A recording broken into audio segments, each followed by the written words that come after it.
Set? All right. Well, good afternoon. My name is Bill Schuette, and I have the privilege to serve as Attorney General of the state of Michigan. Thank you for coming this afternoon. The purpose of this news conference is to provide you with the latest information regarding my department's ongoing investigation of what happened, what the heck is happening at Michigan State University. The prosecution of Larry Nassar began in October of 2016 when I was contacted by Jim Dunlap, the Chief of Police of Michigan State University. Chief Dunlap asked me for help in determining criminal charges against Nasser. Jim provided immense evidence of predatory sexual abuse of young women, young girls, by Nasser. I immediately agreed to his request. We had the will, we had the determination, and we had the ability to get the job done. And we did. On November 22, 2016, we filed criminal charges against Nasser. I put together an outstanding team of lawyers and investigators. And 1 year later, Nasser pleaded guilty to 10 felony counts of criminal sexual conduct in the first degree. Now, as a condition of Nasser pleading guilty, I insisted that at Nasser's sentencing, that each and every victim would have the opportunity, if she chose, to provide a victim impact statement in open court or to have her statement read in court. This was important. During the prosecution of this case, there was a gag order that silenced the survivors of Larry Nassar, as well as taking away my ability to acknowledge the hard work of my team that put Nasser away for life. So at this moment, let me introduce our outstanding prosecution team who helped convict Nasser. Angie Povolitis, Robin Liddell, Chris Allen, and Becca Snyder. Would you please stand? Thank you. Thank you very, very much. Thank you very much. What a superb job you did fighting for the victims of the brutality of Larry Nassar. Thank you. So the prosecution of Nasser has been going on for just over a year. Our internal preparation and our internal investigation of Nasser and MSU has been going on for some time. It was my intention to announce the composition of our team, our investigatory team, after the sentencing of Larry Nassar in Eaton County next week. Now why? Well, to ensure that every voice of every survivor had been heard, because each victim deserved their day in court. But if we have learned anything from the Nasser sentencing in Lansing, that it is too many voices of too many victims had been unheard for too long. Of the many decisions we made in the Nasser prosecution, one of which that I'm most proud is the decision to insist upon victim impact statements. I refuse to let Nasser plead without this requirement being fulfilled. Now, the voices of all these young women have changed Michigan, our state, and have changed MSU forever. I was in the courtroom on that very first day in Ingham County at the sentencing hearing to see and to hear and to listen to these women. These were young girls who were robbed of their innocence in the most tender of years. It was one of the most compelling experiences I have ever had. They were brave and their words were strong and wise, but beyond their years, these young women were models of leadership, profiles in courage, Kennedy-esque, I think, facing Nasser, their abuser, with grace and power. These young women opened the eyes of the world to the horrific sexual predator at MSU named Larry Nassar. In the days since Nasser's sentencing in Ingham County, 156 victim impact statements later, and more women bringing more and more information forward, so many events have occurred. It is abundantly clear that a full and complete investigation of what happened at Michigan State University from the president's office down is required. Now, this investigation is and will continue to be independent. It will be thorough. It will be transparent. And it will be prompt. My department in this investigation will find out who knew what and when, who took action, who failed to take action, what did or did not happen, and what should have happened. One fact bears repeating. We need to keep this in mind all the time, because there's so much information swirling out there that the most important focus must be the survivors. This is about them. These strong survivors and their families deserve nothing less. But they also deserve something else as well. They need to know that their voices are being heard, being listened to, and acted upon, and that we will pursue justice and go wherever the facts and the evidence takes us. Let's be very clear. No individual and no department at Michigan State University is off limits. I've often said that there is one system of justice, and the rules apply to everybody the same way, one set of rules. I've instructed my department this is priority one, this investigation. And that's why for the past many weeks, I've assembled a team that includes our Chief Deputy, Laura Moody, our Chief Legal Counsel, Eric Restucia, two of our top lawyers here at the Department of Attorney General. I've also detailed two of our most talented and experienced lawyers on this investigation.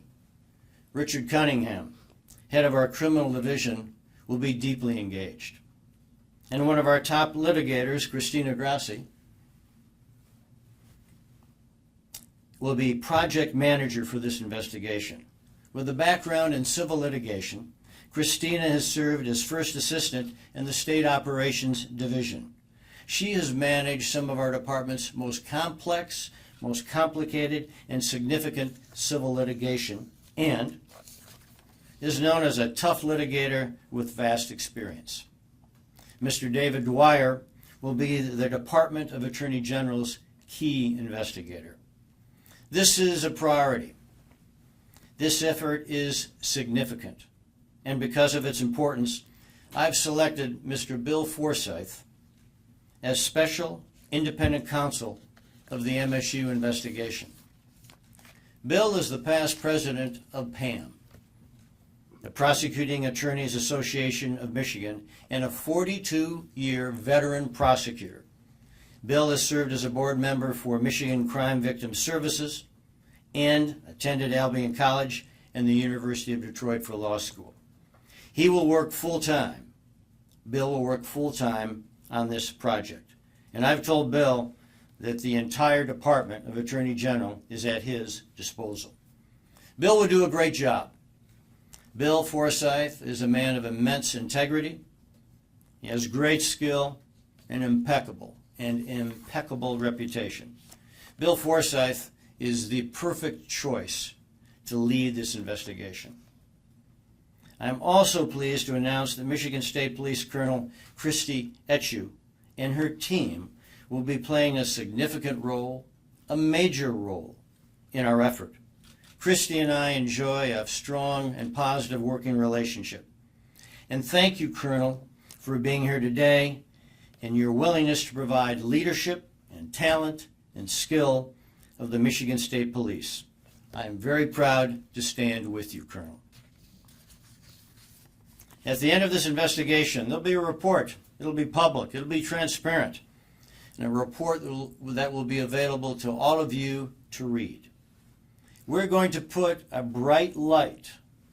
We will put a bright light at every corner of the university. This will be done right, period. This will be done right, period. Now, the MSU Board of Trustees asked for the Michigan Department of Attorney General to conduct an investigation. I am, and I have been. Let me also add this. I don't need advice from the Board of Trustees at MSU about how to conduct an investigation. Frankly, they should be the last ones to be providing advice given their conduct throughout this entire episode. Their conduct throughout this entire episode speaks for itself. Today I'll be sending the MSU Board of Trustees a letter asking that Mr. Patrick Fitzgerald turn over all information he has gathered in the course of his work to ensure that our investigation leaves no stone unturned. Now, their response to this simple request will speak volumes about MSU's willingness to cooperate in this investigation. Conversely, their failure to do so will also speak volumes. Let me conclude my remarks this way. We will meet with every victim. We will meet with every victim. We will listen to them and to keep survivors first and foremost as we pursue this investigation. Now I'd like Specialist Independent Counsel Bill Forsyth to make some remarks. Bill?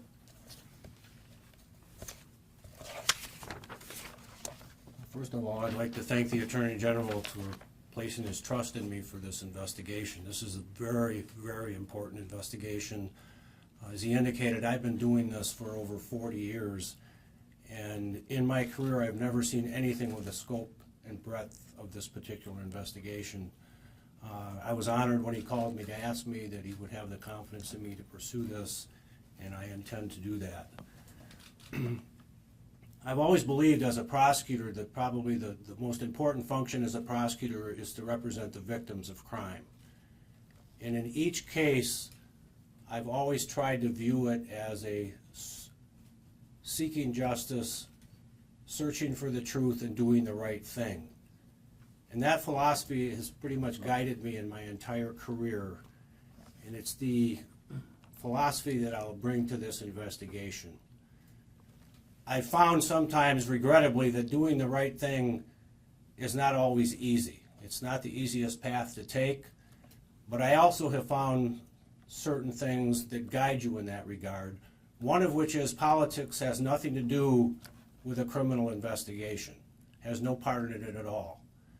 You also can't allow your preconceived idea of where you think the investigation should go, what you think the outcome should be, to drive the investigation. And quite frankly, I think that's in part what's gotten Michigan State in some trouble here, in the sense that they withheld certain information, maybe because it was going to put them in a better light, but you simply can't do that. I mean, first of all, as an attorney, it's unethical. And if you're a trial attorney, you stand up in front of a jury and you only present the evidence that supports your version of the facts and your side, you're going to have absolutely no credibility. So you can't let your preconceived ideas drive the investigation. You have to let the facts and the evidence drive the investigation and dictate what that particular outcome is going to be. And that's what I intend to do in this particular case. Now, I've done this for a long, long time, and I have to confess I've never seen anything like what has played out over the last couple weeks in Ingham County courtroom in the sentencing of Larry Nassar. There were a lot of emotions when I listened to what was going on. I was shocked, first of all. I was saddened by what had happened. I felt horrible for the victims, and quite frankly, I was outraged for what he had done. And there are a few other words I could use to describe that. I probably shouldn't use that on TV at the moment. But the point being, I also had the same kind of questions the Attorney General has talked about, and I'm sure many of you have. How was he allowed to engage in this behavior for almost 20 years? How could he victimize so many innocent young girls and young women for that long a period of time and no one caught him and stopped him? Who at Michigan State knew or was aware of what he was doing because they had been told by some of these victims? And once told, what did the employees of Michigan State University do with that information? And lastly, why and how could no one have stopped this predatory conduct for almost 20 years? In this investigation, we intend to answer those questions. Those are answers I think we all demand. I think those are answers that the victims and their family are clearly entitled to, and those are answers that are long, long overdue. We also intend to look at the rules, the regulations, and the safeguards that were put in place at Michigan State to protect the victims of these crimes. Were they not sufficient that allowed this to happen? Or was it a case of the employees of Michigan State University not implementing the rules in such a fashion that it protected these young girls? If it's a case where it's human error in the sense that they chose, for whatever reason, not to implement the rules and the regulations, we intend to find out who that was and why they didn't do it. If it's a lack of rules and regulations, there's a hole there somewhere, we intend to make recommendations so this type of tragedy never happens again.